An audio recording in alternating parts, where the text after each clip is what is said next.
गुप्तेश्वर पांडे कहता है कि ब्राह्मण अगर धूर्त हो, चोर हो, अधम हो, नीच हो, तब भी उसका सम्मान करना चाहिए। अरे पागल, तुम अधम हो तो तुमको अधम ही कहेंगे, तुम नीच ब्राह्मण हो गुप्तेश्वर पांडे तो तुमको नीच ब्राह्मण ही कहेंगे। जो संविधान के खिलाफ बात करता हो, चाहे कोई हो, वह नीच है।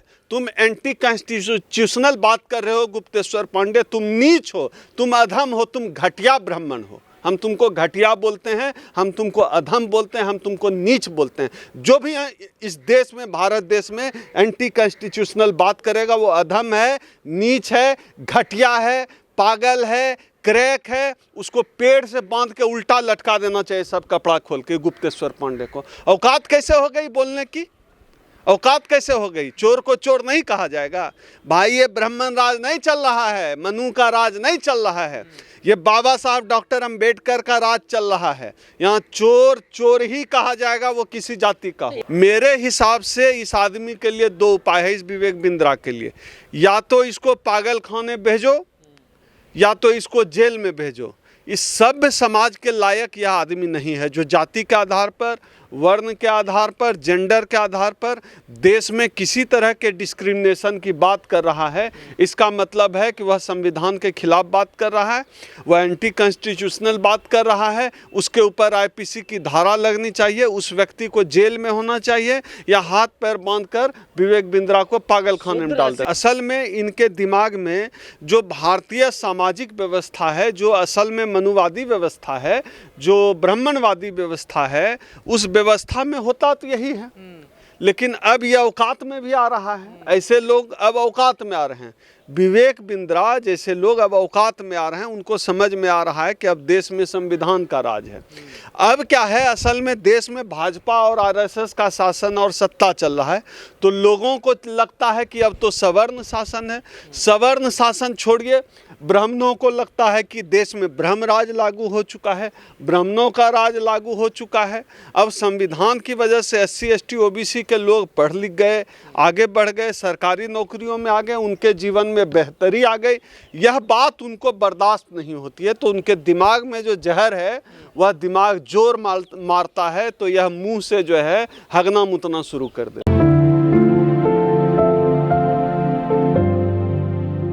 जो विवेक बिंद्रा जैसे लोग हैं, जो इस तरह से एंटी कॉन्स्टिट्यूशनल बात करते हैं, एंटी ह्यूमन बात करते हैं, इन लोगों का असली चेहरा हम लोग तो पहले से जानते हैं। लेकिन इस तरह की बात ऐसा नहीं कि पहली बार उन्होंने की है, उनके मन में है, यदा कदा करते रहते हैं। अब क्या है, अब थोड़ा सोशल मीडिया का समय है, अब पकड़ में आ जा रहे हैं। इनकी चोरी जो है, इनका जो जनेऊ है ना अंदर, जो चमड़ी के अंदर का जो जनेऊ है, ये अब बाहर आ जा रहा है। तो अब ये नहीं चलने वाला है कि आप कुछ भी बोल दें SC ST OBC के खिलाफ तो चल जाएगा। असल में ये लोग अंदर से अपराधी हैं, जातिवादी तो हैं ही, लेकिन आपराधिक प्रवृत्ति के स्तर तक ये जातिवादी हैं कि कोई अपराध भी कर गुजरे SC ST OBC के खिलाफ। तो ऐसे लोगों को मुझे लगता है कि माननीय सर्वोच्च न्यायालय को, अमित शाह जी को तुरंत एक्शन लेना चाहिए, नरेंद्र मोदी जी को नज़र रखना चाहिए।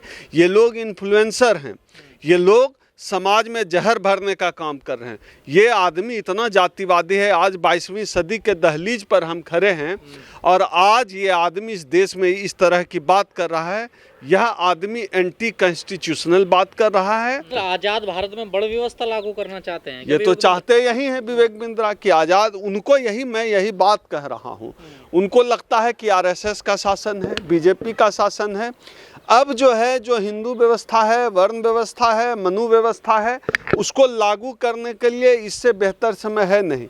और यह बात सिर्फ बिंद्रा की नहीं है, यह बात इसमें से बहुत सारे देश के अधिकांश धूर्त ब्राह्मणों को अब यही लगता है कि देश में मनु का राज आ गया है। समझ लो भैया, औकात तो तुम्हारे जो मोहन भागवत के उसकी भी नहीं है कि अब जो है दलितों से जो है पैखाना साफ करवा ले। औकात तो तुम्हारे मोहन भागवत की नहीं है कि दलित को अच्छा कपड़ा पहनने से रोक ले, अच्छा खाना खाने से रोक ले, क्योंकि बाबा साहब ने इतनी मजबूत व्यवस्था दी है कि मनुवादी हर जगह सत्ता और संसाधन पर कब्जा होने के बावजूद आज भी वो कर नहीं पा रहे हैं उस स्तर पे मनमानी, जिस स्तर पे मनमानी करना चाहते हैं, क्योंकि अब तो बोलने पर भी ब्रेक है। देखिए, गुप्तेश्वर पांडे को मैं सामान्य मानव मानता ही नहीं हूँ।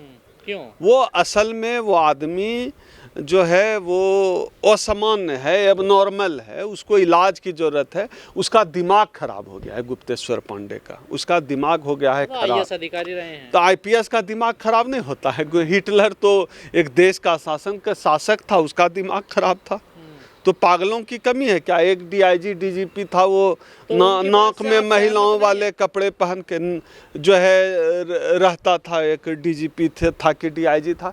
तो गधे सिर्फ काबुल में थोड़े ही न पाए जाते हैं, सब जगह। तो आईपीएस भी बात से आप सहमत नहीं है? गुप्तेश्वर पांडे आईपीएस भी पागल हो सकता है। इस बात से किसको कोई भी पागल हो सकता है। उसके बाद से कौन सहमत होगा? तो अब बताइए, हाँ। गुप्तेश्वर पांडे कहता है कि जो है ब्राह्मण अगर चोर हो, अधम हो, नीच हो, तब भी उसका सम्मान करना चाहिए। ये लोग संविधान को नहीं मानते क्या? नहीं मानते, तभी तो वो पहले डीजीपी था, जुगाड़ लगाया कि जो है नीतीश कुमार उसको जदयू से जो है राजनीति में ले आए। नीतीश कुमार तो उनके साथ काम किया। नीतीश कुमार को समझ में आ गया होगा कि क्रैक है, मेंटल केस है गुप्तेश्वर पांडे, इसलिए तो उसको स्पेस नहीं दिया, भगा दिया नीतीश कुमार ने। क्यों भगाया? डीजीपी को कोई भगाता है? डीजीपी को कोई नॉर्मल आईपीएस भी जो है राजनीति में आना चाहे तो उसका दोनों हाथ फैलाकर स्वागत किया जाता है। तो डीजीपी था, ब्राह्मण था, लेकिन उसके साथ साथ वह मेंटल भी है। यह बात नीतीश जी समझ गए होंगे कि मेंटल केस है, क्रैक केस है, इसको जो है भगा देना चाहिए। इसलिए बेइज्जत करके गुप्तेश्वर पांडे को नीतीश कुमार ने भगाया। अब ऐसे लोगों को जूते मारना चाहिए जो भारतीय संविधान के खिलाफ बात करें। ये विवेक बिंद्रा, गुप्तेश्वर पांडे, ऐसे लोगों को अभी क्या लगता है ना, मैं जो बात बार बार कर रहा हूँ, अभी लगता है कि अभी इनके लिए सबसे बेहतर समय है। अभी ये जो राज चल रहा है बीजेपी का, आरएसएस का, इनको लगता है कि शायद ही ये सवर्ण काल है, ब्राह्मण काल है, मनु काल है, और इनके दिमाग में मनु महाराज आके बैठ गया है। तो दिमाग में बैठ गया है मनु महाराज, तो बात क्या करेगा? बात वही कर रहा है जो मनुवादी व्यवस्था की बात है। हाँ, इनका राज चल रहा, पिछड़ा देखिए, प्रधानमंत्री है, आदिवासी राष्ट्रपति है। यही बात तो इनको समझ में नहीं आती है। हाँ। यही बात तो इनके समझ से बाहर है ना। यही बात अब लगता है आरएसएस का राज तो है, लेकिन अब आरएसएस की भी मजबूरी है, जाए कहाँ? इस देश में वोटर तो दलित पिछड़ा है, आबादी तो दलित पिछड़ा, कितना है ब्राह्मण? है ही नहीं। ब्राह्मणों की आबादी 3% है, और घट गया होगा। तो वोटर तो दलित पिछड़ा है, तो शासन में, सत्ता में तो भागीदारी कोई शौक से थोड़े दे रहा है। इनकी मजबूरी है कि SC ST OBC को शासन में लाएं, ना लाएंगे तो वोट कैसे मिलेगा? तवलीन सिंह क्या है कि इन लोगों के मन में बहुत पहले से जातिवाद भरा हुआ था। इनको बर्दाश्त नहीं है कि कोई जो है दलित पिछड़ा आगे बढ़े। इनके दिमाग में दलितों की छवि झोला छाप की थी। अब इनको समझ में नहीं आ रहा है कि भाई तो झोला छाप होता था दलित, अब ओम सुधा जैसा आदमी टाई कोट पहनता है। अब जिसके लिए इनके बाप दादाओं के यहाँ जो खाट पर नहीं बैठा, वो कोट पैंट पहनकर उसके साथ हवाई जहाज में चल रहा है। आप समझ रहे हैं? यही बात इनको बर्दाश्त नहीं होता है। इसी बात से उनको दिक्कत है कि अच्छा कपड़ा कैसे पहन रहा है। तो टीवी पे आके बोल नहीं रहा था, आ गया सोशल मीडिया। अपने दुख से परेशान है, दूसरे के सुख से परेशान है कि दलितों की ये दुर्गति वाली दलित थे तो बड़ा अच्छा था इनके लिए। फटे कपड़े पहनते थे, अंग्रेजी नहीं बोल पाते थे, अच्छा खाना नहीं खा पाते थे, तो इनके दिमाग में वही छवि है, झोला छाप। आप देखिए जब ट्विटर पे तवलीन सिंह को लेकर हैशटैग चला, कैसे लाखों लोगों के जो है कोट पैंट पहने हुए शानदार पर्सनालिटी वाले कपड़े में, अच्छे हवाई जहाज़ में चलते हुए लोगों ने अपने जो है फ़ोटो ट्वीट किए। तवलीन सिंह तो जितना जो है ना, पूरी ज़िंदगी में जितना हवाई जहाज़ से चली होगी, उससे ज़्यादा तो हम 1 साल में चल लेते हैं। वो पूरी ज़िंदगी में तवलीन सिंह जितना हवाई जहाज़ पे चली होगी ना, पूरी ज़िंदगी में, उससे ज़्यादा हम 1 साल में चलते हैं। तो दलितों के ज़िंदगी में, हम लोगों की ज़िंदगी में यह बदलाव बाबा साहब डॉक्टर अंबेडकर के संविधान से है।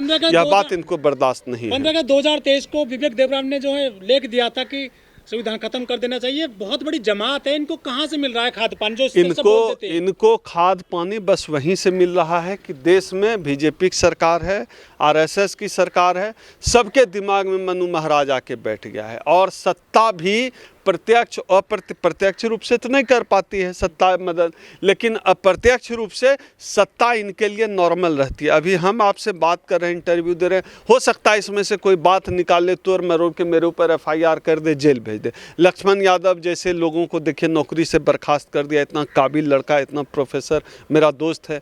रितु सिंह मेरी दोस्त है, उसको नौकरी से निकाल दिया।